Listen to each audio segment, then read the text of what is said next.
우리 함께 말씀 보도록 합니다. 오늘 하나님께서 우리에게 주시는 말씀 여호수아 24장 14절부터 18절까지입니다. 우리 같이 일어나셔서 말씀을 받도록 하겠습니다. 여호수아 24장 14절에서부터 18절까지의 말씀 제가 대독해 드립니다. 그러므로 이제는 여호와를 경외하며 온전함과 진실함으로 그를 섬기라. 너희의 조상들이 강 저쪽과 애굽에서 섬기던 신들을 치워버리고 여호와만 섬기라. 만일 여호와를 섬기는 것이 너희에게 좋지 않게 보이거든 너희 조상들이 강 저쪽에서 섬기던 신들이든지 또는 너희가 거주하는 땅에 있는 아모리 족속의 신들이든지 너희가 섬길 자를 오늘 택하라.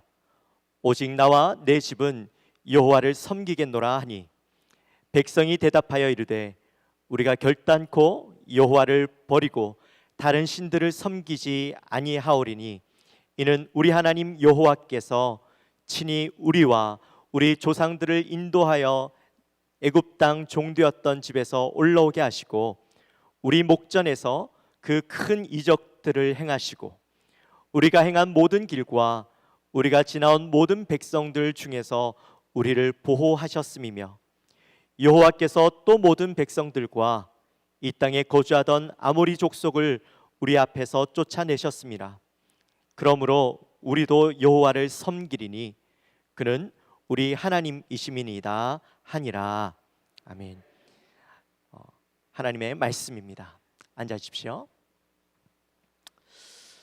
오늘 우리에게 간증을 전해 주실 분은 뒤쉐어의 의장님이시면서 3천억의 자산가입니다. 3천억이라니까 우리로서는 도저히 생각할 수 없는 엄청난 금액이죠. 사회에서는 워낙 유명하시고 여러 가지 보니까요. 뒤쉐어의 이사회 의장님이시고 또 사회복지 공동모금회 아너소사이어티 회원이십니다. 이 아너소사이어티는 제가 알기로는 어느 정도 이상 기부를 해야 받는 그런 거라고 들었어요. 그 외에도 많습니다. 올해만 해도 보건복지부 장관 표창을 받고 또 대한민국 나눔 국민대상 국민포상까지 받으셨어요. 그리고 매월 전 세계에 있는 49개국에 있는 1,500명의 아이들을 돕고 있는 그런 분이십니다. 네, 이런 사회적인 어떤 명성이나 이름보다 사실은 이분을 부르고 싶었던 다른 이유가 있습니다. 유명해서 엄청난 재산을 가지고 있어서 큰 기업의 의장님이셔서 그게 아니라 이분 중심에는 순수한 하나님 앞에서 바른 신앙을 잡아가기 위해서 어릴 때부터 부모님에게 철저한 신앙교육, 선교교육, 헌금 교육을 받았고 그것을 통해서 하나님께서 부어주시는 은혜를 누렸던 분이십니다. 제가 2019년도 다니엘 기도회 오늘 현승원 강 의장님께서 집사님이시죠. 집사님께서 이 간증하는 걸 들었는데 제가 너무 큰 은혜를 받았어요. 이분 꼭 우리 교회 모시고 싶다. 그 마음을 제가 가지고 있었는데 사실 너무 바쁘신 분이기도 하고 모시기가 쉽지 않아서 제가 또 유명하시니까요. 또 많은 돈도 드려야 될 것 같고 사례도 드려야 될 것 같고 우리 교회로서는 힘들겠다라고 생각했는데 올해 새롭게 하소서에 이분이 또 나오셨더라고요. 나오셨는데 간증을 하는데 제 마음이 막 가슴이 막 뜨거워지면서 이분 꼭 모셔야 되겠다. 올해 우리 뉴미라클 때 이분 모시고 우리가 꼭 간증 듣고 우리 성도님들이 꼭 결단할 수 있도록 해야 되겠다. 어려울 때일수록 정말 우리가 어떻게 살아가야 되는가 이분을 통해서 결단해야 되겠다라는 마음을 먹고 연락을 드렸는데 하나님의 은혜로 우리에게 오시게 되었어요. 정말 바쁘시대요. 100교회가 넘는 교회들이 매년마다 연락이 오는데 그 중에서 찾아가는 교회는 몇 교회 안 되신대요. 근데 우리 교회가 오시게 된 거예요. 할렐루야. 여러분 꼭 오늘 우리 현승원 의장님이시고 집사님이십니다. 얼마나 좋은 일 많이 하시고 얼마나 열심히 살아가시는데 특별히 유튜브를 보시면 우리 현승원 의장님이 요즘 새로운 일을 하셔요. 직장인 신우회라는 또 프로그램을 만들어서 우리 크리스찬 직장인들에게 신우회가 없는 그런 기업에서 매주일마다 매 월요일마다 예배를 드리고 그것에서 신앙을 지켜나갈 수 있도록 돕는 일도 하십니다. 참 대단하셔요. 우리 오늘 집사님 나오셔서 여러분들에게 큰 도전을 주실 텐데 여러분 나에게 주시는 말씀으로 듣고 여러분 꼭 은혜 받게 되시기를 주님의 이름으로 부탁드립니다. 우리 시간에 큰 박수로 현승원 의장님을 모시도록 하겠습니다.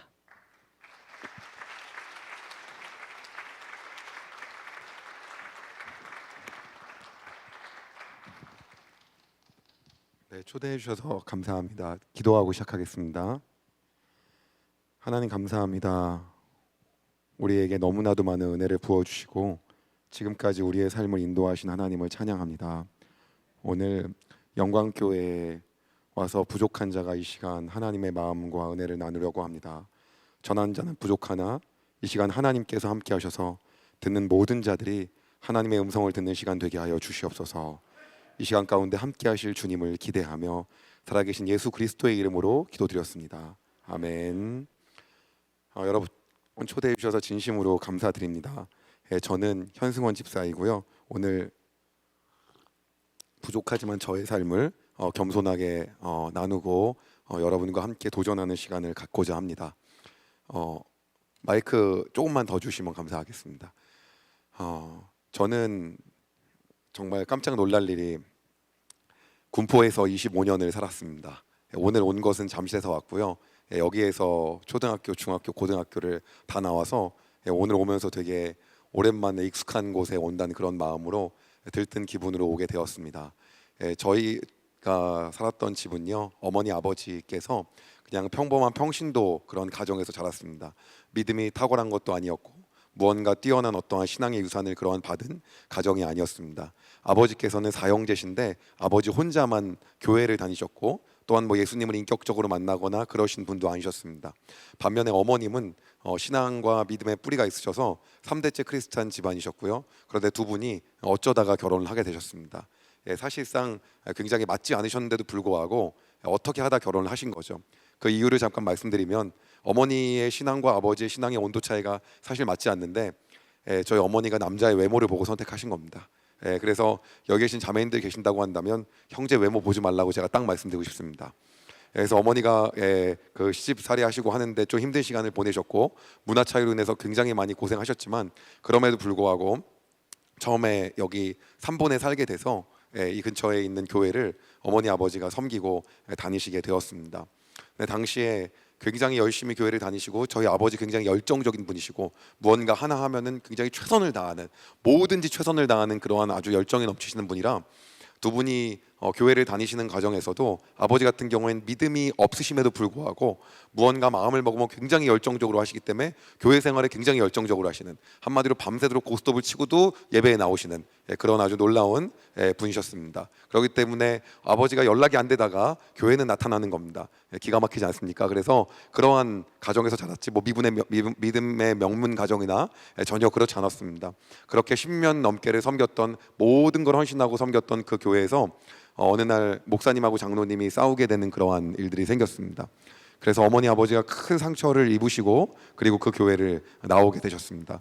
아버지께서 얼마나 스트레스를 많이 받으셨냐면 가만히만 있어도 코피가 뚝뚝뚝뚝 떨어지고 두통이 너무 심하셔가지고 견딜 수가 없는 그러한 상황이셨습니다. 그때 저희 아버지 친구 되시는 분께서 저희 아버지한테 그렇게 힘들고 그렇게 마음에 어떠한 고통과 상처가 끊이질 않는데 내가 좀 추천하는 그러한 단체 가서 훈련 좀 받았으면 좋겠다라고 아버지 친구분이 얘기를 한 거였어요. 그 단체가 어떤 곳이었냐면 예수전도단이라고 하는 그러한 선교 단체였습니다. 외국에서 YM이라고 하는데요. 그 단체에서 하는 DTS라고 하는 예수젠자 훈련 학교가 있었어요. 그 한국에는 직장인 DTS라고 해갖고 기본적으로 정식 DTS하고는 좀 다르지만 금요일날 회사가 끝나고 오면 한 밤 11시, 12시까지 거기서 말씀 듣고 그런 훈련 시간을 갖고요. 토요일날은 아침부터 하루 종일 거기서 훈련을 받는 겁니다. 하루 종일 토요일을 투자해서 그러한 것들을 아버지께서 하셨습니다. 근데 그 훈련을 받는 와중에 어느 날 아버지께서 저희에게 오셨어요. 제가 형제가 연년생이거든요. 저도 있고 제 친동생도 있는데 1살 차이예요. 남자가 1살 차이를 키우다 보면은 어머니가 남자가 됩니다. 저희 어머니 목소리가 두꺼워지고 소리 지르게 됐는데 제가 여기서 깜짝 놀랐던 거는 목사님께서도 아들만 셋이라는 얘기를 제가 들었습니다. 사실 여러분 저도 어떻게 보이시는지 모르겠지만 저도 자녀가 셋이 있습니다. 놀라신 분들 감사드립니다. 그래서 저도 아들을 키워보지만은 소리를 안 지를 수가 없는 그런 상황들이 사실 많이 오게 됩니다. 근데 저희는 이제 형제가 연년생이었기 때문에 거기에 시너지 효과가 나오기 때문에 어머니가 뭐 맨날 소리 지르시고 그랬고 아버지한테 엄청 맞고 자랐습니다. 근데 어느 날 아버지께서 그 훈련을 받으시더니 저희 형제에게 오시더니 어떤 얘기를 하시냐면 너희 그동안 체벌했던 거, 때렸던 거에 대해서 용서를 구한다고 이야기하시는 거예요. 그리고 제가 와, 이게 쉬운 일이 아닌데, 왜냐면 저희 아버지 연배 때는 그런 게 있는 그런 문화가 아니었거든요. 그런데도 불구하고 저희 형제한테 와서 용서를 구한다라고 이야기를 하셔갖고 제가 갑자기 너무 마음이 따뜻해지는 거예요. 그때부터 저희 집안에 체벌이 없어지고 무언가 잘못하면 방에서 30분 동안 생각하고 다시 나와서 뭘 잘못했는지 얘기해라, 용서를 구하면 용서해주겠다, 이렇게 문화가 바뀐 거예요. 제가 느꼈던 게 그 단체가 굉장히 좋은 단체다, 굉장히 인격적인 단체구나 해갖고 저도 마음이 갔어요. 어느 날 아버지께서 거기서 훈련을 다 받으시고 얼마나 상처가 치유가 됐는지, 아버지가 너무 힘들었었던 그 교회, 한마디로 얘기하면은 더 이상 보고도 싶지 않았던 그 교회에 담임 목사님을 찾아가서 제가 보기엔 아버지가 큰 잘못을 한 것도 아닌데 오히려 아버지가 용서를 구하시는 거예요. 그리고 나서 마음 안에 있는 것들을 다 털어내시더라고요. 제가 그거를 보고 너무 아버지가 멋있었고, 그리고 이 단체가 너무 좋은 단체라는 생각이 들었습니다. 아버지께서 그 다음 연도에 그 단체의 스텝, 거기서는 이제 용어를 간사님이라고 하는데 간사님이 되셨어요. 한 훈련을 중간 정도쯤 마쳤을 때 아버지께서 전도 여행을 간다는 거예요. 지금이야 코로나 기간 때문에 우리가 비전 트립이나 전도 여행, 단기 선교 이런 것들이 많이 중단됐지만 사실 그 전만 하더라도 청년들이 많이 가지 않았습니까? 근데 이제 아버지께서 그걸 가실 때 연도가 몇 년도였냐면 당시가 95년도였습니다. 95년도에 아버지께서 해외로 단기 선교 여행을 간다고 얘기하셨는데 그 나라가 어떤 나라였냐면, 보통 우리가 단기 선교 가게 되면 가까운 나라 가야 되는데 지금도 들으면 부담스러운 인도를 가시겠다는 거예요. 근데 보통 우리가 그런 나라 갈 때는 들어본 지역을 가면 한국인이 있지만 들어보지 않은 지역은 보통 한국인이 없습니다. 근데 처음 들어보는 지역을 아버지께서 가시겠다는 거예요. 여러분, 우리가 지금도 인도 가면 부담스러운데 그것도 또 관광지도 아닌 데를 갔다가 가시겠다고 하는데 그러신가 보다, 대단하다고 생각을 했어요. 제가 태어나서 처음으로 그 기도 편지라는 걸 받아봤습니다. 근데 그때는 일러스트나 포토샵이나 이런 게 잘 안 돼 있을 때여서 아버지가 A4 용지로 기도 편지를 만드시고 거기다가 본인 사진을 붙이셨어요. 그러니까 개인 사진을 이렇게 붙이면 만들 수 있는 게 사실 몇 개 안 됩니다. 그래서 그걸 아버지께서 주시고 기도해달라고 하는 거예요. 그래서 제가 기도하기 시작했고 아버지께서 한 1, 2주 정도 되는 전도여행을 갔다 오셨어요. 인도에 갔다 오시더니 뭐라고 하냐면 세상에 정말 좋은 사람이 많다고 저한테 이야기하시는 거예요. 좋은 사람이 어떤 겁니까 아버지? 그랬더니 선교사님에 대한 소개를 저한테 하시기 시작하셨어요. 아버지, 선교사님이 뭡니까? 근데 그 당시 95년도만 하더라도 선교사님들이 어떤 분이 많았냐면 교회에서 파송해서 재정을 딱 세팅해주고 얼마 1,200만 원이 딱 한 달에 가면서 이런 선교사님들이 많이 없었고, 그냥 뭐 여의도 광장에서 손 들고 주님 내가 여기 있사오니 찬양한 다음에 결단하고 나서 그냥 뭐 내가 내일 가겠습니다 하고서 직장 때려치우고 가고, 이런 분들이 엄청나게 우후죽순 가실 때였어요. 한마디로 그냥 대책 없이 하나님 말씀하시니까 막 그냥 가는 겁니다. 그렇기 때문에 그 당시에 갔을 때 선교사님들을 보면 현지인하고 똑같은 음식을 드시고 현지인이 산 데서 살고 그러한 삶을 사면서도 하나님 앞에 헌신하겠다고 나가시는 분들을 막 아버지께서 만나고 오신 거예요. 거기에 갔다 오시더니 아버지가 어떤 얘기를 하시냐면 우리 가정이 앞으로 선교사님을 후원하겠다고 하시는 거예요. 그러니까 아버지, 후원하겠다는 건 돈을 주겠다는 건데 그럼 어떻게 하시겠는 겁니까? 라고 여쭤보니까는 한 달에 우리 가정이 그래도 5만 원씩 보내자는 거예요. 저희는 그냥 서민 가정이었기 때문에 그냥 그런가 보다, 아버지 대단한 결정이시다 라고 생각하고 말았어요. 그 다음 연도가 됐는데, 그럼 그 다음 연도는 그냥 정상적인 아버지께서는 사업하셨던 거 하시고 가정생활을 하셔야 되는데, 그렇게 하시면서 아버지가 또 선교지를 가시겠다는 거예요. 아버지 이제 어디 가십니까? 일단 케냐를 가시겠다는 거예요. 케냐 하면은 여러분 생각나는 데가 나이로비 정도 생각날 수밖에 없는 이유가 한국인이 거기밖에 안 갑니다. 케냐도 안 가고요. 근데 케냐에 어딜 가십니까? 라고 여쭤봤더니 이시올로라는 거예요. 못 들어봤죠. 왜냐하면 한국인이 없는 데는 보통 우리가 들어보기 힘들고 대한항공은 절대 가지 않습니다. 당연히 가는 사람이 없기 때문에. 그러니까 거기를 가시겠다는 거예요. 그래갖고 갔다 오시더니 하는 말씀이 뭐냐면 이런 분이 없다. 이분은 정말 인생의 모든 젊음을 내려놓고 여기 현지인과 똑같이 사시면서 모든 걸 헌신한 분이다. 이분은 후원해야 된다 라고 하고 그 선교사님도 우리 가정이 후원하기 시작했어요. 5만 원, 5만 원, 한 달에 10만 원씩 나가는 거죠. 근데 사실 이 정도만 해도 저희는 평범한 크리스찬 가정으로 저는 할 일 다 했다고 생각합니다. 그러니까 그렇게만 살아도 신앙생활 열심히 하고 아무 문제 없다고 생각해요. 놀라운 일은 그 다음 연도부터 아버지께서 선교지를 1년에 막 2군데, 3군데를 가시는데 갈 때마다 마음이 뜨거워지시면 오셔갖고 그분도 또 후원하는 거예요. 또 후원하고. 저는 이게 어찌 됐는가. 근데 이걸로 끝나야 되는데 아버지께서는 만나는 집사님, 권사님마다 그 당시에는 선교사님이란 개념이 많이 없었기 때문에 우리가 이런 분을 후원해야 되지 않겠냐. 돈 아깝다고 생각하지 말고 후원하라고 해서 많은 분들에게 선교사 후원 바이러스를 전파하셨어요. 이분도 후원해야 된다, 후원해야 된다. 놀라운 일은 어떤 일이 있었냐면 어느 날 제가 집을 갔는데 집에 선교사님이 오신 거예요. 저희가 후원한 선교사님이. 근데 그 선교사님이 오신 걸로 끝난 게 아니라 선교사님을 후원을 하는 분들도 다 같이 모인 거예요. 그래서 그 선교사님이 어떻게 선교지에서 활동을 하고 계시고 어떤 사역을 하고 계시고 해서 같이 기도해드리고 그 선교사님은 또 우리를 위해 기도하시고 막 이런 일을 저희 집에서 했는데 저는 태어나서 여러분 그게 나중에 알고 보니까 선교 보고더라고요. 선교 보고를 가정에서 하는 것은 없습니다. 보통 교회에서 하는 겁니다. 근데 저희 가정에서 선교 보고를 하는 걸 제가 굉장히 많이 봤어요. 그래서 제가 그때 느꼈던 건 뭐냐면 모든 가정이 다 이렇게 하는 줄 알았습니다. 그래서 우리나라가 그렇게 예수님이 이 땅에 오신 지 받아들인 지 얼마 안 된 나라임에도 불구하고 선교사님을 세계에서 두 번째로 많이 파송한 나라가 됐구나라고 그때 자긍심을 가졌어요. 모든 가정이 다 이러는 줄 알고. 그런데 그걸로 끝이 아니었어요. 나중에 제가 집을 한번 가봤는데 어떤 일이 있었냐면 그 선교사님이 오셔가지고 저희 집에서 주무시고 가신다는 거예요. 그래서 제가 어머니 아버지가 없으신가? 왜 어머니 아버지 집 내두고 우리 집에서 주무시나? 그리고 형제간 없으신가? 라고 하는 그런 생각이 드는 거예요. 그래서 제가 아버지께 여쭈어봤어요. 아버지 이분은 왜 그러냐고 했더니 그러니까 결혼하고 외국에서 오래 살다 오면 어머니 아버지 집도 하루 이틀을 하는 거예요.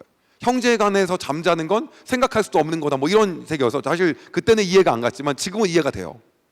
저희 집에 오셨는데 저희가 형제가 둘이다 보니까는 더블 침대를 같이 쓰거든요. 같이 쓰는데 한 침대에서 같이 자다 보니까 그 방에 냄새가 어마어마하게 납니다. 냄새가 엄청 나기 때문에 선교사님이 주무신다고 하면은 어머니가 막 거기 막 페브리집 뿌리고 어느 날은 벽에 낑겨 저희가 자기 때문에 벽이 시커매져 갖고 도배도 다시 하시는 거예요. 그래서 선교사님을 모시는 거예요. 그래서 너희는 여기 방 빼고 다른 데서 자고 여기 선교사님 주무셔야 된다. 그러면 그 주무시면 하루 주무시고 아침에 가셔야 되잖아요. 안 가시는 거예요. 식사를 저희랑 같이 합니다. 점심이 되셔도 안 가세요. 저녁에 학원 갔다 왔는데 또 계신 거예요. 그날도 또 주무시고 가시는 거예요. 근데 놀라운 일은 저희 어머니는 명품백을 하나도 써보신 적이 없는 분이신데 그 다음날 점심 때는 그 선교사님을 모시고 쇼핑을 하시더라고요. 필요한 걸 막 사드리는 거예요. 그리고 한 2박 3일, 3박 4일을 주무시다가 가실 때는 당시 저는 US 달러를 당시에 구경해 본 적도 없는데 US 달러를 꺼내셔가지고 30불, 50불씩 드리는 거예요. 많이 드릴 땐 100불까지. 그리고 보내는 걸 봤는데 제가 그걸 보고 나서 특별한 이벤트구나 우리 집에 생각을 했는데 1년에 그런 선교사님 가정이 저희 집에서 2가정, 3가정, 4가정 나중에는 오시면 오셨나 보다라는 생각이 드는 거예요. 원래 여러분 이런 행사가 우리 가정 가운데서 한두 번만 있었어도 어마어마한 일을 하나님께 했다고 생각하는데 1년에 그런 일이 저희 집은 2-3번씩 있는 거예요. 그러니까 그냥 저희는 선교사님 오신다 그러면 방 빼자 이렇게 생각을 한 거죠. 더 놀라운 건 어떤 거냐면 어느 날 집으로 왔더니 집에 세계지도가 크게 붙어 있는 거예요. 여러분 세계지도라는 건 원래는 공항이나 아니면 교회에다 붙여놔야지 어울리지 집에다가 붙여놓으면 데코가 안 예쁩니다. 특히 거실에다가 가득 차게 붙여놓으면 그게 예쁠 리가 없습니다. 근데 아버지께서 어마어마한 세계지도 붙여놓으셨어요. 그리고 나서 어떻게 하셨냐면 그 세계지도에다가 선교 편지를 이렇게 붙여놓으시는 거예요. 선교사님 선교 편지를. 그러니까 저희는 지나다니다가 그걸 보는 거예요. 쫙 읽고 또 읽고 원래 주야로 말씀을 묵상하는 게 아니라 주야로 선교 편지를 읽는 거예요. 또 읽고 그러면 읽다 보면 아버지께서 옆에 또 오세요. 그러니까 이분이 어떤 분이냐면 또 한 30분 설교 들어야 됩니다. 막 이제 아버지 막 열정으로 설명을 하십니다. 그리고 나서 또 보고 그러한 시간들을 갖게 되었어요. 저희 집은 그 믿음이 좋은 집안이 아니어서 가정 예배를 뭐 여러분들 가족처럼 2-3일에 한 번, 일주일에 한 번 이렇게 하지 않았어요. 한 달에 한 번 드렸거든요. 근데 한 달에 한 번 가정 예배를 드렸는데 한 달에 한 번 가정 예배를 드리면서 놀라운 건 가정 예배가 원래 그냥 같이 찬양하고 아버지께서 말씀 전하시고 기도하고 이렇게 마무리해야 되는데 저희는 가정 예배가 2부 순서까지 있었어요. 저희 가정 예배 2부 순서 뭐냐면 선교 편지를 읽는 거예요. 근데 선교 편지를 읽는데 어떻게 읽냐면 선교사님들마다 선교 편지를 매달 보내시는 분들이 있고요. 어떤 분들은 3달에 한 번 보내시고 어떤 분들은 6개월에 한 번 보내시고 감사하신 분들은 1년에 한 번 보내요. 그러니까 그분들 1년에 한 번 보내시는 분들 감사한 이유가 선교 편지를 많이 안 읽어도 되기 때문에 편안합니다. 근데 매달 보내시는 분들은 2부 순서 때 그 선교 편지를 매달 읽어야 되는 거예요. 근데 집안마다의 특징이 있는데 저희 집안의 특징은 뭐였냐면 서로 나대기를 좋아하는 집안이에요. 원래 가정끼리 모이면 조용한 집이 있잖아요. 근데 저희 집은 어떤 집안이었냐면 저희 아버지 집안 자체가 이미 그 음주, 가무, 풍류 그 집안이었고 모였다 하면 서로 노래하길 좋아. 원래 노래 한번 불러봐 그러면 빼야 되지 않습니까? 저희 가정은 뭐냐면 노래 한번 불러봐 그러면 서로 부르겠다 그래서 노래 부르려면 돈을 내 뭐 이래야 돼요. 그런 집안이다 보니까 서로 말하기 좋아하는 거예요. 하나님이 여러분 기질대로 사용하지 않으십니까? 저희 가정 같은 경우에 모였는데 서로 나대길 좋아하다 보니까 성교 편지를 읽는데 소리 내서 돌아가면서 읽는 거예요. 근데 성교 편지 여러분 몇 절이 없잖아요. 몇 절까지 읽어 없으니까 아버지께서 어디까지 읽으라고 정해주세요. 그 정해준 만큼 가족끼리 돌아가면서 읽는 거예요. 여기까지 읽고 또 여기까지 읽고 돌아가면서 읽는데 여러분 말로 하면서 읽으면 속도 되게 느립니다. 요새 이렇게 성경 읽어주는 어플 같은 거 많잖아요. 보면은. 근데 그걸 제가 들어봤는데 얼마나 답답한지 배속을 한 2배속, 2.5배속, 거의 한 3배, 한 2.7배속쯤 하니까는 제가 속으로 읽는 속도랑 비슷하더라고요. 그러니까 말로 하면 느릴 수밖에 없습니다, 여러분. 근데 저희가 말로 읽다 보니까 오래 걸릴 거 아닙니까? 근데 그 선교 편지를 읽고 나면은 그 선교 끝나는 게 아니라 그 선교사님에 대한 아버지의 부연 설명이 또 시작됩니다. 이분을 현지에 가봤는데 어떤 분이셨냐면 그리고 그 선교사님의 기도하는 시간을 가져요. 그래서 한두 분이었을 땐 괜찮았는데 이게 이제 한 7분, 8분 되다 보니까 2부 순서가 길어지는 거죠. 그걸 다 하고 그리고 나서 식사를 합니다. 이게 저희가 매달 있었던 거예요. 그래서 그렇게 시간을 보내다가 어느 날 제가 세계지도 앞에서 또 선교 편지를 갖다가 다시 한번 읽고 있으니까 어머니하고 아버지께서 오셔갖고 그러시는 거예요. 이분들은 30대, 40대의 젊은 모든 나이를 한국에서 잘 보내실 수 있는데 이 나라 가서 하나님을 위해 온전히 헌신하신 분이다. 그래서 가진 것도 없고 아무것도 없기 때문에 나중에 니네가 잘 되면도 아니에요. 니네가 이분들을 어머니 아버지가 죽어도 후원을 계속해야 된다. 그리고 어머니처럼 모셔야 된다. 어머니 아버지처럼.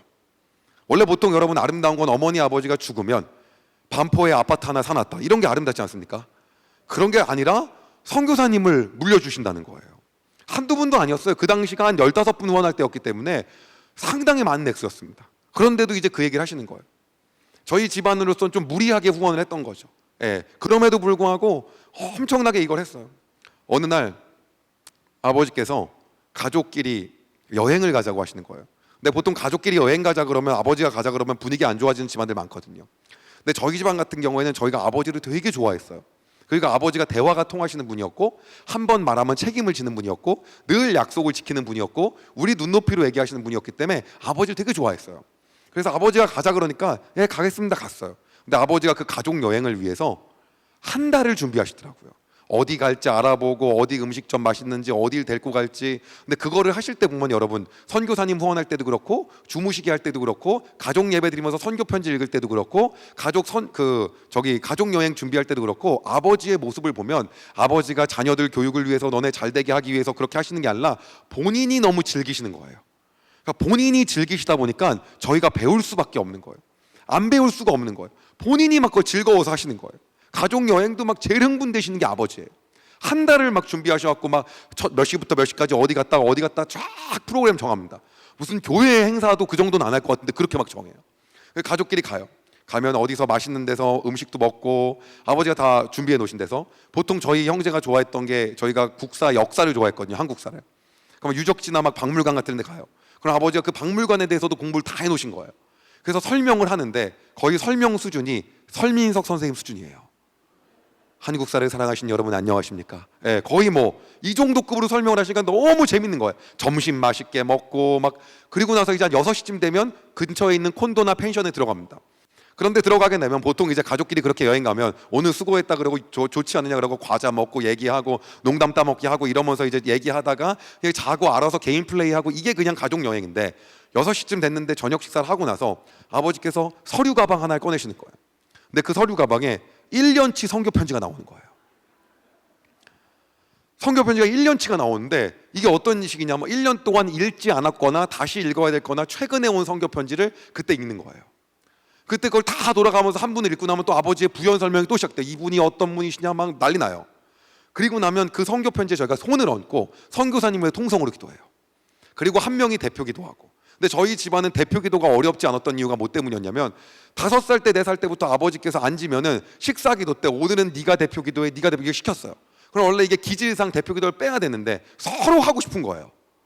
예, 그러다 보니까는 이제 막 하더라도 이제 기도를 이제 계속 하다 보니까 마지막에 대표 기도 시킨 일이 시켜도 말하는 게 어색하지가 않은 거예요. 그렇게 하고 그 다음은 선교사님 또 다 읽고 나서 선교 편지에 손 얹고 나서 기도하고 한 명이 대표 기도하고 이거를 한 후원하는 선교사님 한 15, 16분을 갖다가 하다 보니까 그게 끝나면 몇 시냐면 새벽 2시 정도가 돼요. 교회 수련회도 이렇게는 안 하지 않습니까?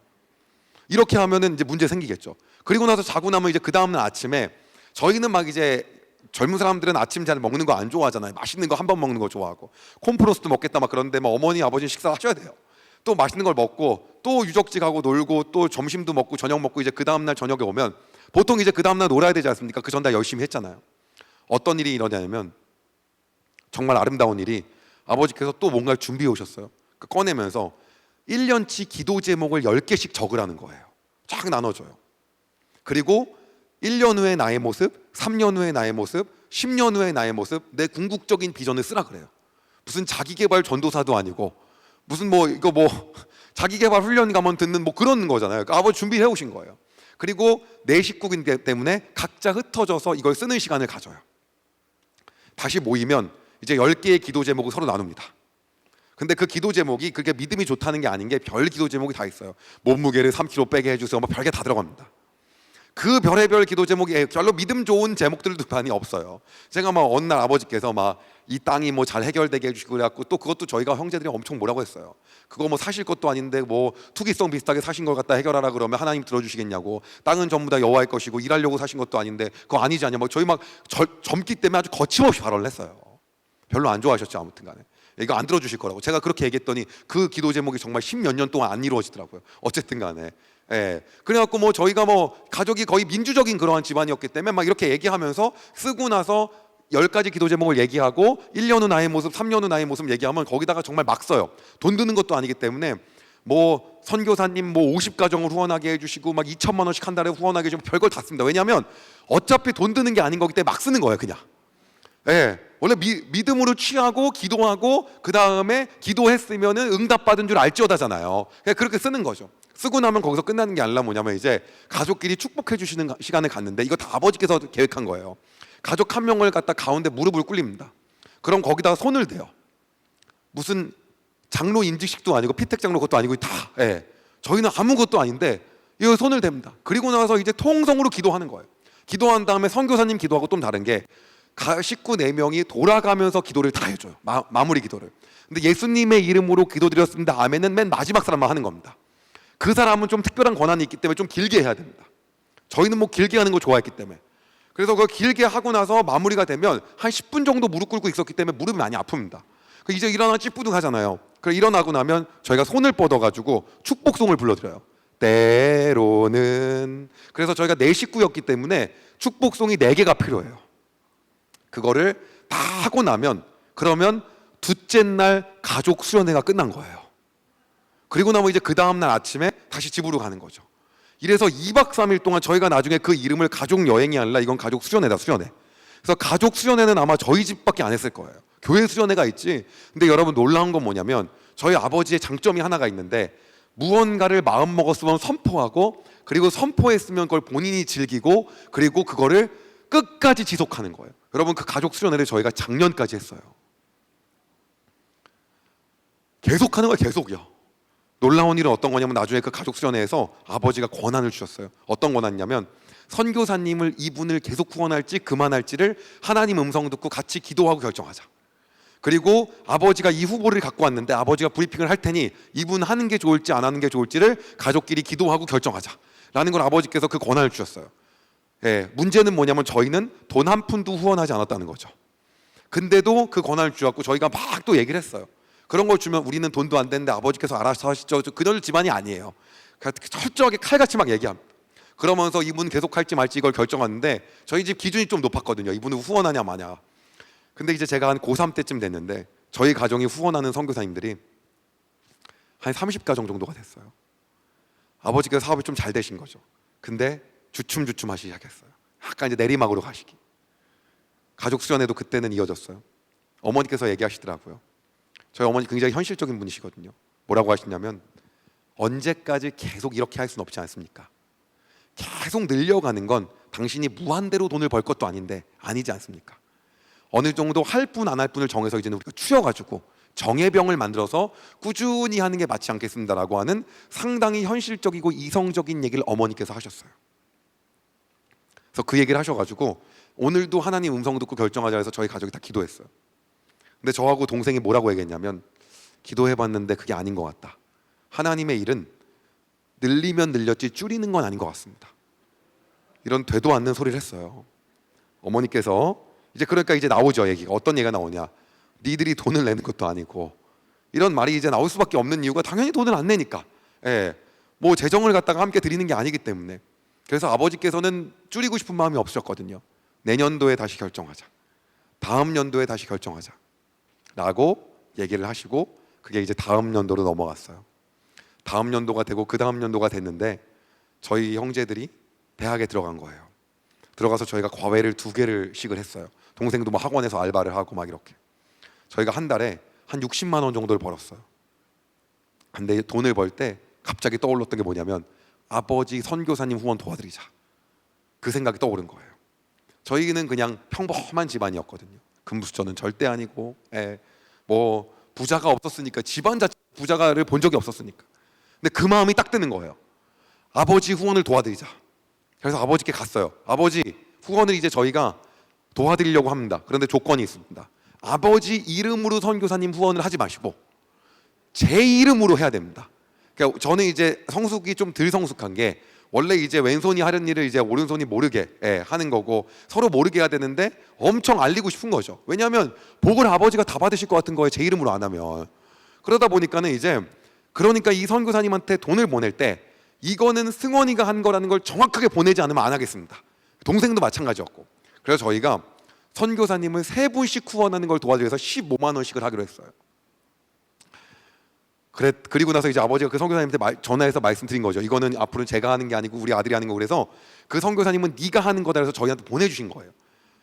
인류 최초로 강아지 분양이 아니라 선교사님 분양이 시작됐어요. 그것도 가족에서. 그래서 선교사님 저희가 받은 거예요. 근데 어떤 분을 받았냐면 저희 집에서 자주 주무신 분들, 저희 집에서 자주 주무시면서 저희랑 교제한 분들, 그분들 친해졌잖아요. 그러니까 그분들은 우리가 하겠다. 요즘에 하신 분 저희가 잘 모르는 분은 아버지가 계속 하셔라. 그래서 그분들을 받아온 거죠. 아버지께서 신이 나신 게 이제 6개의 룸이 더 생겼잖아요. 6분을 더 하실 수 있는 거예요. 아버지는. 그러니까 더 늘려갈 수 있는 거죠. 어깨에 얼마나 힘이 들어가셨는지. 놀라운 일은 저희 과외가 계속 더 늘어나는 거예요. 그래서 아버지 선교사님 후원하는 걸 저희가 계속 받아왔어요. 또 받아오고 또 받아오고. 그래서 나중에는 동생과 제가 받아온 선교사님이랑 아버지께서 후원한 선교사님이 거의 반반 된 거예요. 나중엔 과외로 제가 돈을 얼마나 많이 벌었는지 아버지한테 차라리 이렇게 얘기했어요. 이제 아버지 사업도 잘 안 되시니 저희가 가족 선교 통장을 만드시죠. 여러분 보통 선교 통장은 교회에 있는 거지 가정에 있는 게 아니거든요. 그 제가 이제 얘기를 했어요. 아버지께서 그 일을 하시면서 너무 행복하시고 즐거운 걸 보니까 저도 그렇게 살아야겠는 거예요. 그래서 얘기를 했습니다. 그랬더니 제가 거기다가 한 달에 200만 원씩 넣겠습니다. 동생이 100만 원, 아버지가 50만 원 넣어서 350만 원이 모이면 그거 가지고 저희가 지금 후원하는 한 40여 명의 선교사님을 저희가 기본적으로 고정값으로 나갈 걸 나가고 나머지 100 몇십만 원이 남으면 그 돈은 기도하면서 모아놨다가 미자립교회나 개척교회나 하나님 말씀하신 곳에 흘려보냅시다 라고 해서 저희가 가족 선교 통장을 만들었어요. 이게 제가 어렸을 때 아버지한테 배운 거예요. 그 일이 끝난 다음에 오늘 이제 저에게 주어진 시간이 없기 때문에 좀 빨리 좀 넘겨서 하도록 하겠습니다. 그런 다음에 그 일을 계속한 와중에 제가 의도치 않게 사업을 하게 됐어요. 저는 꿈이 스타 강사였기 때문에 온라인상에서 저희 때는 스타 강사라고 하는 용어가 없었습니다. 죄송하지만 저도 연배가 어리기 때문에 저희 때라는 건 한 17년 전 정도 얘기하는 거예요. 그때만 해도 스타 강사 용어라는 얘기가 없었고 학원 강사라고만 했어요. 그냥. 그래서 제가 어디서 학원 강사가 꿈이라는 얘기를 차마 못했거든요. 그 좋은 직업이 아니었기 때문에. 근데도 저는 이제 꿈이 학원 강사였던 이유가 이게 온라인화되고 많은 사람들을 가르칠 수 있기 때문에 그게 되는 게 꿈이었었어요. 그래서 그걸 위해서 기도를 계속 했었는데 그 길이 안 열리는 거예요. 그게 백도 있어야 되고 학력도 좋아야 되고 인맥도 있어야 되고 다 있어야 되는데 가지고 있는 게 없기 때문에 그때 이제 마음이 들더라고요. 우리 아버지가 대단하신 분이면 이런 거 잘 연결시켜 주실 텐데 방법이 없는 거죠. 그러다가 어쩌다가 얼떨결에 학원을 하게 됐어요. 근데 그 학원이 어떤 학원이었냐면 제가 과외를 하다가 한 학원이어서 과외는 일주일에 2번 2시간씩 수업을 하거든요. 보통요. 근데 제가 온라인 강사가 꿈이어가지고 아무래도 미국에서 공부하고 와야겠다라는 생각을 해가지고 당시에 돈을 너무 많이 벌고 있었기 때문에 그냥 미국 가는 게 아깝기도 하고 아이들한테 수능 때까지 책임져 준다 그랬는데 책임 못 져주는 것도 너무 안타깝기도 하는 거예요. 그래가지고 내가 미국 가면 3시간 분량은 동영상으로 너네한테 줄게. 1시간 숙제 검사하는 건 나 대신에 다른 사람을 보내줄 테니까 걱정하지 마. 그 애들이 싫어하는 이유가 뭐냐면 제가 직접 가는 게 아니니까 싫어합니다. 그래서 제가 뭐라고 했냐면 대신에 수강료를 반값으로 깎아줄게 그랬어요. 문제는 그렇게 얘기는 해놨는데 저 대신에 한 명 갈 사람을 구하지 못하는 거예요. 여러 명한테 전화를 했는데도 안 하겠다는 거예요. 영어 좀 하는 애들은. 전 대기업 준비하고 있어요. 뭐 준비하고 있어요. 어디 공채 준비하고 있어요. 그때 왔으면 지금 저희 회사 임원이죠. 예. 그 얘기 안 하는 거 없는 거예요. 그래갖고 제가 주변에 없어갖고 제 친동생을 꼬셨어요. 같이 하자고. 얼마 줄 거냐고 대뜸 말하더라고요. 굉장히 이성적이기 때문에 아주 정확하게. 그래서 제가 버는 돈이 지금 이만큼인데 반으로 줄였다. 근데 그 반을 너랑 나랑 반반씩 나눠 갖자라고 얘기했더니 괜찮은 것 같대요. 그리고 나서 동생을 하게 됐고 저는 그 3시간 분량 동영상을 찍어야 되기 때문에 밤마다 그 강의를 갖다가 촬영했어요. 최대한 미국 가기 전에 많이 찍어놓고 가려고. 근데 그거를 했더니 예전에는 제가 2시간씩 2번 과외해야 돼서 과외할 시간이 없었는데 이제는 동생이 1시간씩 한 번만 하면 되니까 예전보다 4배를 더 받을 수 있는 거예요. 당시에 제가 과외를 했던 데가 어디였냐면 안산에 동산고등학교라고 당시에 공부 잘했던 고등학교가 있어요. 한 10년 전에 진짜 공부 잘했거든요. 그 학교 앞에서 과외를 했었는데 그 아이들이 거의 줄지어서 하겠다고 오는 거예요. 시스템을 바꾸니까. 거의 뭐 학교 앞에서 창세기가 시작됐어요. 창세기. 아브라함이 이삭을 낳고 이삭이 야곱을 낳고 야곱이 요셉을 낳고 요셉이 에브라임과 므낫세를 낳고 민주가 지혜를 소개하고 지혜가 민정을 소개하고 뭐 친구 소개가 끊임없이 와갖고 수강생이 갑자기 과외하는 학생이 한 50명이 된 거예요. 동생이 저한테 유학 가지 말고 이거 하라 그러는데 제가 고집이 너무 세고 집념이 너무 센 사람이어서 나 갈 거다라고 얘기했는데 이 말 저 말로 계속 꼬시는 거예요. 제가 기도해보고 결정하겠다 그래갖고 동생 말대로 안 가기로 결정을 했는데 그 해에 정말 저희 그 학원 수강생이 270명이 된 거예요. 너무 많이 는 거죠. 수능 끝났는데 120명이 1등급 아니면 2등급인데 그것도 원래 1, 2등급도 아니고 다 올라간 애들. 그리고 150명이 남았는데 그 다음에 수강생이 660명이 된 거예요.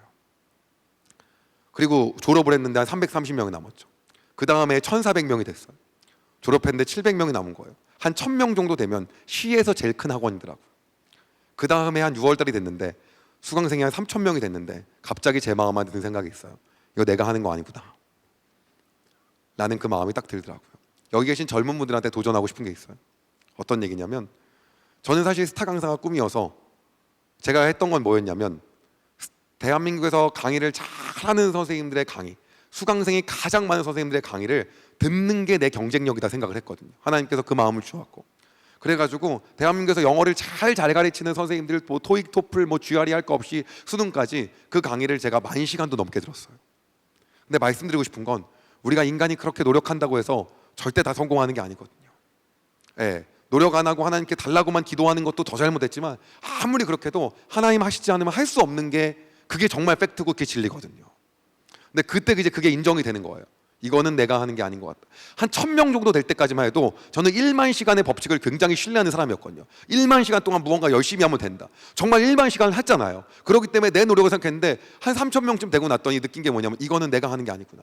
이거는 내 역량 바뀐 것 같다라면서 무릎 꿇어지면서 어떠한 마음이 들었냐면 하나님 저에게 이렇게 복을 주시는 이유가 무엇입니까? 라는 마음이 드는 거예요. 그리고 하나님 이 일을 찾고 싶습니다. 기도하는데 하나님을 위한 무슨 일을 해야겠다는 마음이 드는 거예요. 그래서 마음을 먹었어요. 선교사님을 후원하고 싶다.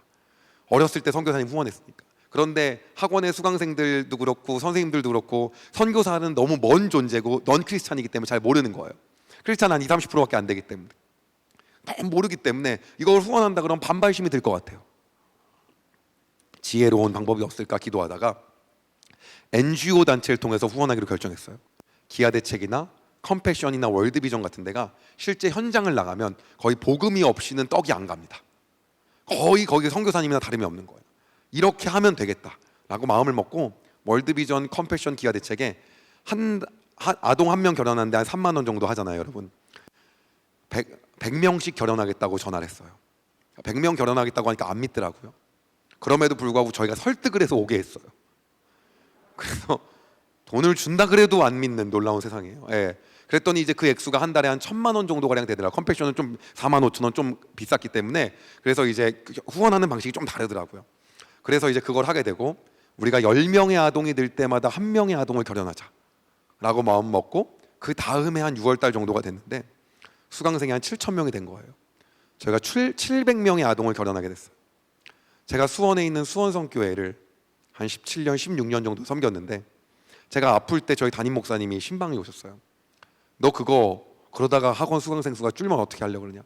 그래서 제가 하나님께 그랬어요. 줄면 결연 아동을 줄이면 되죠. 하나님이 그걸 원하시면 하시겠죠. 그랬더니 목사님이 저한테 네가 나보다 믿음이 더 좋은 것 같다. 예. 그리고 그 결연 아동을 늘려갔어요. 7,000명쯤 되니까 느낀 게 어떤 느낌이냐면 정말 제가 30분 단위로 시간 스케줄을 짜고 사는 사람이거든요. 하루에 15시간씩 일하고 완전히 얼굴은 30대인데 제가 사고가는 거의 70년대 사람이에요. 예, 그렇게 사는 스타일이고 그런 사람이기 때문에 정말 뭐 완전히 시간을 갖다 그렇게 하는 사람이고 그렇다고 해서 돈을 많이 벌었다고 해서 어렸을 때부터 아버지한테 거의 유태인식 교육을 받았기 때문에 용돈 기입장을 제가 6년을 썼어요. 중학교 때 15,000원 용돈을 주시면서 용돈 기입장을 안 쓰면 용돈을 안 주시겠다는 거예요. 그걸 매달 검사하시더라고요. 매달. 그리고 제가 정해놓은 원칙이 있었어요. 재정은 하나님을 기쁘게 하기 위해 쓰거나 아니면 생필품을 쓰거나 아니면 돈을 버는 일에 쓰거나 그게 아닌 사치품은 어느 정도 수익이 있거나 모아놓은 걸로 쓰는 것만이 원칙이다라고 정해놨어요. 그러다 보니까는 당시에 제가 25살 때 연애할 때 제 여자친구가 뭐라고 했냐면 너는 왜 바지가 3벌밖에 없냐고. 돈을 버는 일도 아니고 하나님을 기쁘게 하는 것도 아닌 것 같고 뭐 그런 거에 안 쓴 거죠. 한마디로 안 쓴 거예요. 나중에 이제 그래서 제가 차를 살 때도 차를 무턱대고 산 게 아니라 과외를 더 할 수 있을 때 살려고 갔더니 저희 아버지가 중고차를 한 14년 하셨어요. 그거 하시면서 저희 아버지가 중고차를 선교사님이 오면 빌려드리고 많이 하셨거든요. 근데 사실 쉬운 일이 아니었던 게 사고를 많이 내시더라고요. 선교사님 타시면요. 그거를 고장난 것도 아버지가 다 수리하시고 하더라고요. 그걸 오랫동안 섬기셨어요. 그러면서 아버지한테 제가 정신교육을 받은 게 있기 때문에 자동차는 사는 순간 돈이다. 그러니까 저는 그게 기름값인 줄 알았고 그냥 주차비, 딱지비, 자동차세, 뭐 세차비, 뭐 그 외에 뭐 부속품 가는 거 이런 건 줄 알았는데 그게 아니라 사는 순간 자동차는 가격이 떨어지더라고요.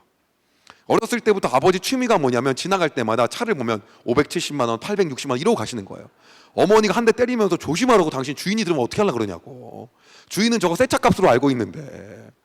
그게 아버지가 습관이셨기 때문에 저도 어떤 게 있냐면 자동차한테 아버지한테 그랬어요. 아버지께 사도 자동차 가격이 떨어지지 않는 차를 달라고. 그건 마치 뭐랑 똑같냐면 강아지는 키우고 싶은데 오줌과 똥을 싸지 않는 애를 달라고.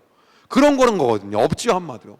그러다 보니까 진짜로 뭘 받았냐면 17만 킬로 탄 그것도 25살 때 17만 킬로 탄 중고 카렌스를 200만 원짜리 차를 아버지가 가져오신 거예요. 저는 친아들한테 그런 거 못 줄 것 같아요. 근데 저희 집은 사는 거, 빌려주는 거, 파는 거 이게 정확했기 때문에 그걸 아버지가 좀 남기시고 파셨어요 저한테. 제가 그 200만 원, 250만 원짜리 차를 사면서 느낀 게 뭐였냐면 고장 나도 이거는 철값이기 때문에 가격 안 떨어지겠다 더 이상. 정말 안 떨어지더라고요. 놀라운 일은 그 해에 동부화재를 5번인가 6번을 불렀어요. 아니 사이드를 채웠는데도 차가 내려가더라고요. 브레이크 밟고 뭐 불러야죠. 이게 헐거워져서 그랬대요. 그거를 자식한테 아버지한테 그랬어요. 아버지 차가 안전한 차를 얘기 많이 합니다. 위험한 차 타면 안 된다. 그랬더니 아버지가 돈도 없는 놈이 안전한 차 얘기하는 거 아니라고. 덤프트럭에 박으면 다 죽는다는 거예요. 그러니까는 아버님은 철저하셨기 때문에 그러한데도 불구하고 선교하고 이런 것들은 아버지께서 그렇게 즐기셨기 때문에 저도 했던 것 같아요. 수강생이 7,000명 정도 됐을 때 저희 법인의 수익이 처음으로 10몇 억이 나왔어요. 제가 하나님 이제는 진짜 이거는 제 힘으로 하는 게 아닌 것 같다. 이거는 이제 완전 인정이다. 하나님 제가 어떻게 할까요? 내 사무엘하 7장 말씀이 떠오르는 거예요. 다윗이 하나님의 전을 짓고 싶어 하죠. 나는 백향목 중에 있는데 하나님의 걔는 그 장막 안에 있는 거에 대해서 마음이 너무 아파하잖아요. 그걸 보고 근데 하나님께서 뭐라고 하냐면 여호와께서 네가 내 집을 짓겠다고 했느냐라고 하면 난 집이 필요 없는 사람이다 하고 나서 다다다다다다다 뭐라고 꾸지르시는 줄 알았는데 그게 아니라 뒤에 그 말 한마디 한 것 갖고 다윗에게 축복에 축복을 더하시거든요. 네 수완이 차서 죽을 때까지 내가 널 복주고 사사기 시절처럼 너희를 갖다가 원수의 압제에서 있게 하지 않을 것이고 평안하게 있게 할 것이며 네 자손의 씨를 통해서 내가 이 궁을 짓게 할 것이며 별의별 축복을 다 하십니다. 네가 그 누구나 데서 이름을 높이게 할 것이며 짓겠다고만 했는데 하나님 저도 어찌 될지 모르니 그런 믿음의 고백을 하고 싶습니다. 그래서 어떤 걸 할까 기도하다가 어렸을 때 아버지께서 선교사님들 집에서 재워주시고 주무시게 하시고 대접했던 게 떠오르는 거예요. 아, 선교사님을 위한 집을 지어야겠다. 그래서 선교사님 하우스를 져야겠다. 게스트하우스를. 그래갖고 그거를 짓겠다고 결심을 했어요. 근데 선교사님들이 산 좋고 물 좋은 데를 되게 싫어하세요. 왜냐하면 이미 사시는 데가 산 좋고 물 좋으세요. 그래서 한국에 오시면 번쩍번쩍한 데를 좋아하시더라고요. 그래서 그리고 이제 아버지께서 자동차 빌려주신 게 제가 기억이 나다 보니까 역세권에 해야 되는 거예요. 근데 저는 역세권이 비싼지 그때 처음 알았어요. 부동산이 없었기 때문에. 1호선 타고 내려가다가 어디까지 내려갔냐면 수원역 근처에 화서역이라고 있어요. 제가 지방 가서 간증하거나 서울에서 간증하면은 잘 안 와닿으시나 봐요. 근데 이 정도 여기서는 가깝잖아요, 거기가. 그러니까 화서역에서 걸어서 한 7분 정도 거리에 땅을 매입을 해가지고 이걸 짓기 시작했어요.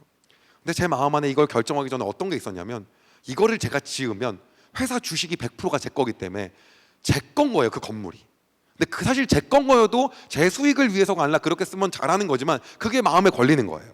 제가 그 훈련받고 성경 보면서 신앙생활에서 배웠던 게 그 마음에 찔림이 있으면은 부담이 있으면 그 부담이 있는 걸 갖다가 안고 하면 안 되고 하나님 말씀하신 대로 하는 게 맞더라고요. 그게 마음에 부담이 생겨서 이거 아닌 것 같다는 생각이 딱 드는 거예요. 그래서 이거는 헌금으로 해야지 이건 내 걸로 짓는 게 아닌 것 같다. 그래서 선교 국가소 위에 선교 법인을 하나 만들었어요. 그리고 거기다 몽땅 기부를 다 했어요. 회사 소유로 하지 않으려고. 순수해도 너무 순수했죠. 그랬더니 놀라운 게 그게 그래서 이제 회사에 남은 돈이 0원이 됐는데 법인세가 나오는 거예요. 돈이 없는데 왜 나오냐 했더니 그 기부 한계가 100% 처리가 안 되더라고요. 그 다음 연도에 세금을 또 냈어요. 그랬는데 이걸 했는데 여기 이제 이사장님으로 저희 아버지를 앉혀드리고 거기서 이제 기도했어요. 어떻게 할까? 이 선교사님 숙소를 어떻게 운영할까? 한 10,000원씩 받을까? 하루에 5,000원씩 받을까? 기도하다가 내 사비로 다 해야겠다 라고 마음을 먹고 사비로 이제 그거를 하기로 결정해서 저희가 화서역에다가 10가정 정도 들어가는 게스트하우스를 했는데 그 게스트하우스에 너무 감사하게도 이번 코로나 기간 동안에 수십 가정이 격리를 마무리했어요. 예, 거기서 주무시고 저희 어머니 아버지 청소하시고 그래서 지금도 그 관리를 하고 계세요. 제 마음 안에 어떤 마음이 들었냐면 이 마음이 드는 거예요. 하나님 돈이 필요하신 하나님이 아닌데 내가 계속 물질적으로 뭘 드리겠다만 하는데 이왕 하나님 앞에 가는 거 끝장을 봐보자. 하나님 제 안에 내려놓지 못하는 게 뭐가 있습니까? 기도하는 와중에 제가 학생들을 대놓고 단 한 번도 전도해 본 적이 없더라고요. 예수님을 노골적으로. 우리가 얘기하거든요. 삶을 통해 하는 것도 전도하는 거다. 그것도 맞는 방법인데 제 안에 그것만 가지고는 예수 그리스도가 너무 아까운 거예요. 그렇게 전하기에는. 그 마음이 들어서 내가 이걸 하다가 만약에 문제가 생기고 학생들이 그만두게 되고 이런 악소문이 퍼지면 내 안에 본전이 어디였지 생각을 해봤는데 아버지께서 처음 이걸 시작할 때 의미상 투자하셨던 500만 원이 본전이겠더라고요.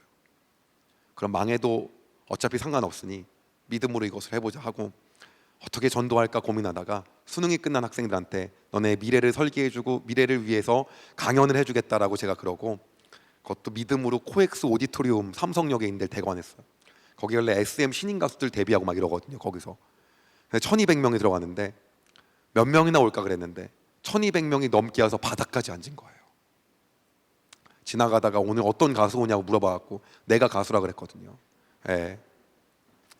첫 시간으로 어떻게 대학생활 잘하는 방법, 두 번째 시간 재정관리 어떻게 하는지, 그 다음 3시간째에는 꿈을 이루는 법 다 강연하고 마지막에 이제 다 불을 끄고 저한테 핀 조명만 쏘라 그랬어요. CCM 노래 하나 틀어놓고. 그리고 제가 이제 아이들한테 그랬어요. 너네 그렇게 열심히 공부했는데도 그 공부한 만큼 성적 안 나오지 않냐고. 최선을 다했는데도 원하는 대학 못 가지 않냐고. 인생을 살다 보면은 아무리 목숨을 걸고 노력해도 원하는 삶을 살지 못하는 경우가 수룩하게 앞으로 더 올 거다. 근데 그때마다 좌절하고 실망하고 난 안 돼가 아니라 나도 그러는 경우가 너무나도 많았지만 나에게는 그때 더 좋은 미래를 계획하신 내 삶의 동반자셨던 예수님이 있었다. 그랬더니 예수님 얘기했더니 학생들이 이제 웅성웅성거려요. 뭐 지금 전도하는 거야 존쌤 우리한테? 막 이제 웅성웅성거려요. 제가 계속 얘기했어요. 예수님을 믿는 건 돈이 들어가는 것도 아니고 예수님 믿는 거는 어떠한 다른 것도 필요한 것도 아니고 그분은 너희를 돕기 위해 있는 거고 너네가 기독교에 대해서 안 좋게 생각하는 거 많이 알고 있지만은 우리 예수님은 그 사람이건 잘못한 거지 우리 예수님은 그런 분이 아니다. 나는 그분을 믿고 지금까지 왔다. 지나가다가 주변에 십자가 빨간 십자가를 보면은 어디든 들어가라. 그래서 거기에 있는 목사님이나 전도사님한테 물어봐라. 존쌤이 만난 그 예수님을 나도 인생의 동반자로 삼고 싶은데 방법이 없겠습니까? 라고 물어보면은 그러면 알려줄 거다 라고 얘기했더니, 그리고 나서 그 아이들을 위해서 이제 기도해 줬어요. 근데 저는 대표 기도가 아무렇지도 않았기 때문에 그냥 안 믿는 사람들 많을 때 그냥 축복 기도를 쏟아 부어서 하면 된다. 예, 그리고 나서 그날 내려왔어요. 내려왔는데 많은 학생들이 저한테 편지를 보내는 거예요. 5살 때 교회 다니고 한 번도 안 갔는데 이번에 가기로 결정했어요. 엄마가 그렇게 가라 그랬는데 안 갔는데 이번에 엄마랑 같이 가려고요. 기독교에 대한 이미지가 안 좋았는데 선생님 때문에 좋아졌어요. 그리고 이번 주일에 목사님한테 설교를 듣고 전 왔는데 선생님의 설교가 더 좋았어요. 저는 설교한 적이 없었는데. 예, 그렇게 얘기를 하고 그리고 내려왔어요. 나중에 알고 보니까 그 코엑스 오디토리움에 모인 1,몇백 명의 학생 중에 크리스찬은 5%도 안 됐어요. 제가 믿지 않는 95%의 고등학교, 대학교 1학년 올라간 학생을 대상으로 초집중을 시키고 예수님을 전한 거예요. 예. 그리고 나서 그 행사를 매년 하기 시작했어요. 제가 딱 이제 마음에 먹었어요. 하나님, 이 정도면 내가 다 내려놓았는데 제 안에 내려놓지 못하는 게 또 하나가 있는 거예요. 시간이에요. 저는 시간이 하루에 40시간이면 좋겠는 거예요. 하루가 너무 부족해요. 예, 여러분도 젊었을 때 그렇게 열정적으로 사신 시기가 있으셨잖아요. 저는 그렇게 사는 스타일이기 때문에 하루하루를 정말 쪼개서 이거 다음에 무슨 일정 막 이렇게 살기 때문에 시간을 절대 못 내어드리겠는 거예요. 아버지는 1년에 4번씩 3번씩 선교지를 가셨는데 내가 과감하게 이것도 해야겠다. 설마 이러다 회사 망하겠냐. 아이씨, 망하면 하나님이 알아서 하시겠다. 지금까지 역사하신 것도 하나님인데. 그리고 세팅 다를 해놓고 그래도 불안해요. 그럼에도 불구하고 선교지를 가기로 결정했어요. 기아대책에 연락하고 월드비전 컴패션에 전화해서 같이 가겠냐라고 했더니 같이 가자 그래갖고 기아대책 회장님하고 캄보디아, 베트남, 뭐 미얀마, 그리고 뭐 컴패션하고는 태국, 뭐 어디 접경지대, 뭐 네팔, 뭐 인도네시아, 거의 동남아 8개국을 거의 다 간 것 같아요. 갔는데 어느 날 제 마음 안에 딱 들어오는 게 있는 거예요. 어떠한 지역에서 예수님을 전하지 못하는 곳에서 방과후 학교를 지었는데 그걸 대기업에서 지었고 땅은 그 나라에서 주었고 운영은 기아대책에서 하고 있는 거예요. 그거를 제가 보고 그 아이들을 갖다가 만나봤는데 그 아이 중에 한 명이 예수 그리스도를 인격적으로 만나서 한동대학교를 간든 거예요. 현지인인데.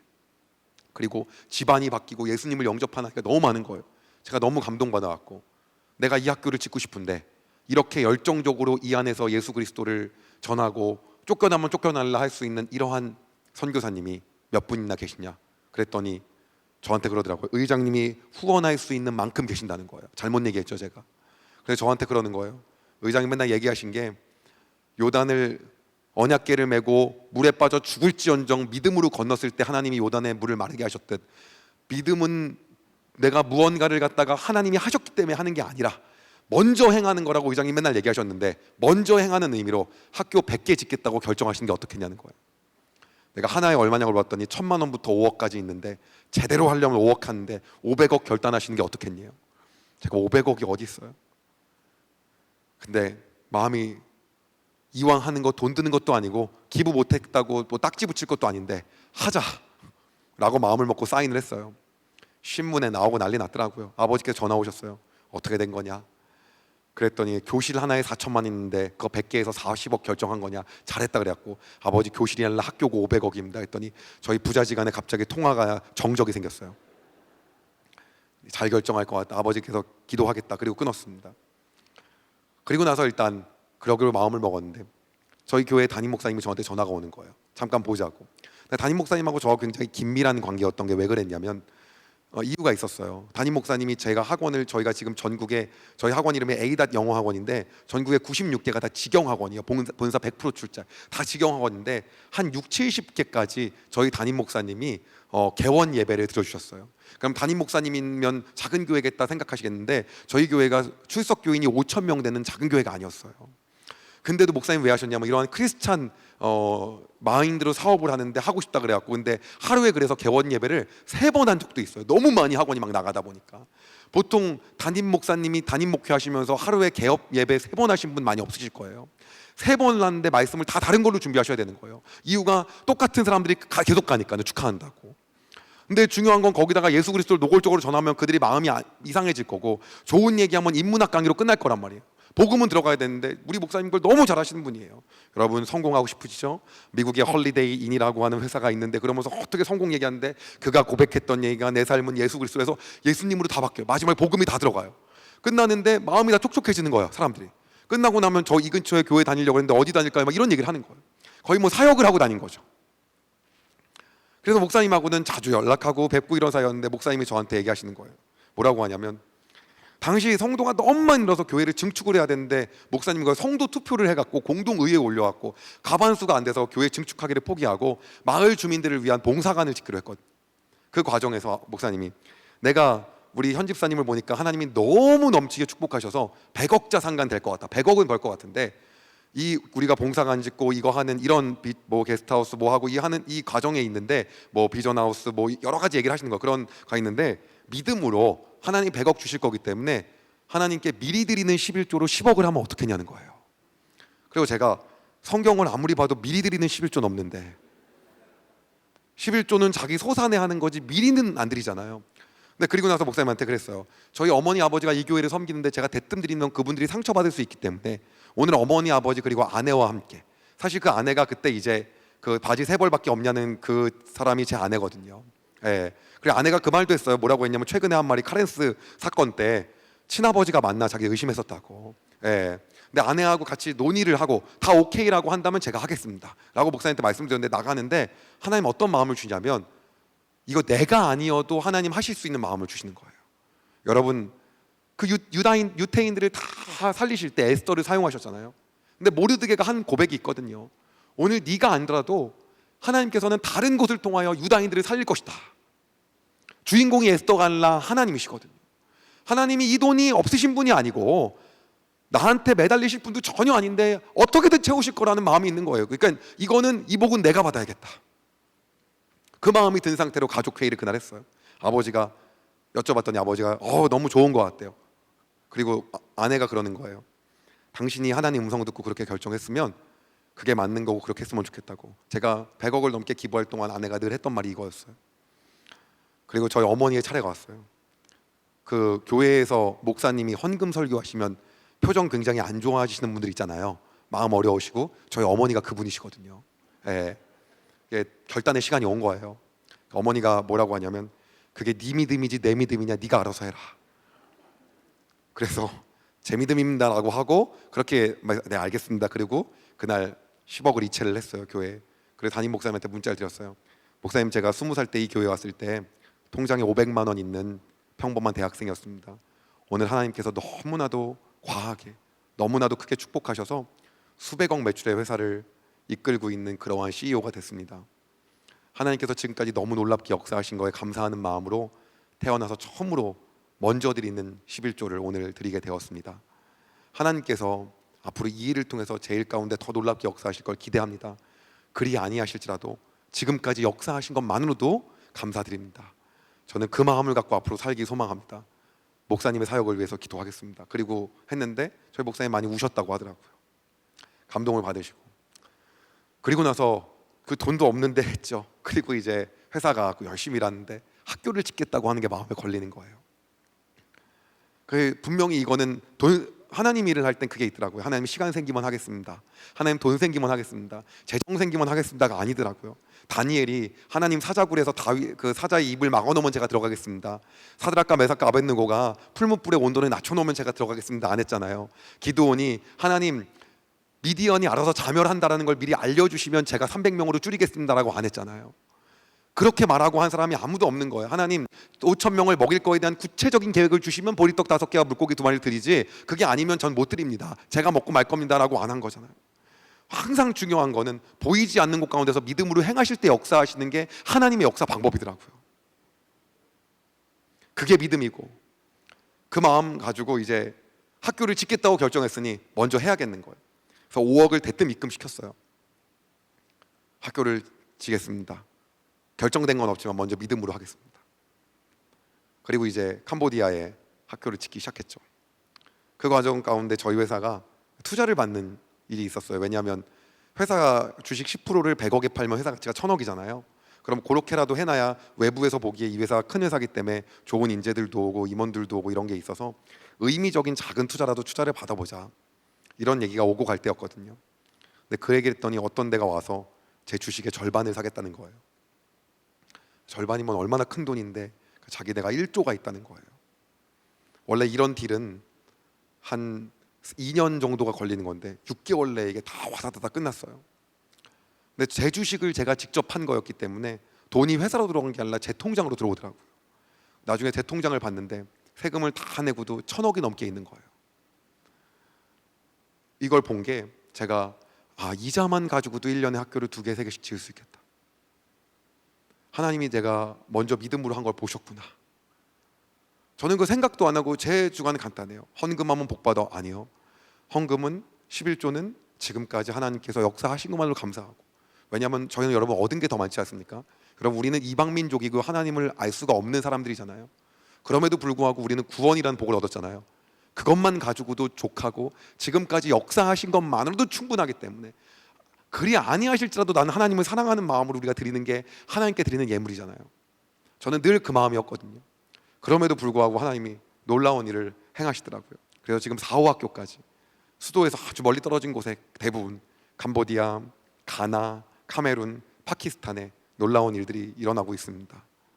그리고 투자를 받고 났더니 회사에서 예배 드리는 걸 되게 힘들어하고 그게 마찰이 되게 많았거든요. 침대에서 울면서 기도했어요. 하나님, 직원들과 예배하고 싶은데 이거 너무 아니지 않습니까? 하나님, 유튜브 하라는 마음을 주었고, 네가 직원 예배를 하면 너네 회사 직원과 학원 사람들만 보는 게 아니라 대한민국에 있는 직원들이 보지 않겠냐. 그래서 현장에서 승리하는 원칙이라고 갓피플이라고 하는 기독교 브랜드하고 같이 매주 월요일 날마다 신우의 예배를 올리게 되는 유튜브를 하게 되었습니다. 여러분, 이를 위해서도 기도해 주시기 바랍니다. 여러분의 삶 가운데 마지막으로 도전하고 마무리하고 싶습니다. 하나님은 돈이 없으신 분이 아닙니다. 하나님은 여러분의 시간이 필요한 분도 아닙니다. 하나님은 여러분의 재능이 필요한 분도 아니고, 하나님은 여러분의 자녀가 필요한 분도 아닙니다. 그거 아니어도 하나님은 하나님의 일을 하십니다. 여러분이 아니어도 하나님은 하나님의 일을 하시고도 능력이 넘치시는 분입니다. 그런데 오늘 이 시간에 우리 삶 가운데 회복하길 원하는 것은, 우리의 기준이, 우리의 주판이 세상과의 그 주판에서 하나님과의 우리가 거래를 할 때는 그 주판을 치워버리고 딜하지 않고 어린아이 같은 순수한 마음으로 나갈 때, 하나님 여러분의 삶 가운데 거룩한 부담감을 주신다고 한다면 그것을 통해서 여러분의 삶을 피폐하게 만들고 힘들게 만드는 것이 아니라, 이것을 통해서 에스더와 같이 하나님의 놀라운 역사에 여러분을 사용하시기 위함임을 기억하시기 바랍니다. 그리고 이 일을 통해서 여러분들에게 더 놀라운 것들을 행하시기 위함임을 여러분 아시기 바랍니다. 우리 하나님께서 그런 분이십니다. 다시 한번 여러분의 삶 가운데 도전하고 싶습니다. 우리의 마음을 확인하고 여러분의 마음을 다시 한번 묻고 싶습니다. 오늘 여러분의 마음은 어디로 향하고 있습니까? 세상의 주판입니까? 아니면 순수한 어린아이 같은 하나님과의 관계이십니까? 그건 나이가 중요한 것이 아닙니다. 그 마음, 그거 가지고 하나님 오늘 여러분의 삶을 통하여 놀랍게 역사하시는 겁니다. 기도하고 마무리하겠습니다. 하나님 사랑합니다. 우리의 삶을 통하여 오늘도 놀랍게 역사하시는 하나님의 은혜에 감사합니다. 하나님, 우리가 가진 것이 아무것도 없음을 고백합니다. 하나님, 이 세계 가운데서 가장 부자이시고 하나님 모든 것을 하실 수 있는 분이심을 이 시간 다시 한번 고백합니다. 하나님, 우리의 마음 가운데 하나님께서 말씀하실 때 우리 안에 있었던 부담감을 이 시간 회개하오니 용서하여 주시옵소서. 하나님, 돈이 필요하신 분도 아니고 재능과 시간과 우리의 자녀가 필요한 분도 아님에도 불구하고 말씀하셨을 때 제 안에 가지고 있는 무언가를 드린다는 손해받는 마음이 없었는지 다시 한번 주님, 제 마음을 용서하여 주시옵소서. 그래야 하나님 앞에 우리가 순수함으로 나아가게 하여 주시고 그 마음을 통하여 우리의 삶 가운데 더 놀랍게 역사하시는 하나님을 기대하는 마음으로 우리의 삶을 살아갈 수 있도록 인도하여 주시옵소서. 우리의 삶이 세상의 기준에서 하나님의 기준의 삶으로 회복하는 놀라운 역사가 일어나게 하여 주시옵소서. 주님께서 놀랍게 이 영광교회를 통하여 그리고 오늘 모인 모든 성도님들을 통하여 역사하실 것들을 기대하며 살아계신 예수 그리스도의 이름으로 기도드렸습니다. 아멘.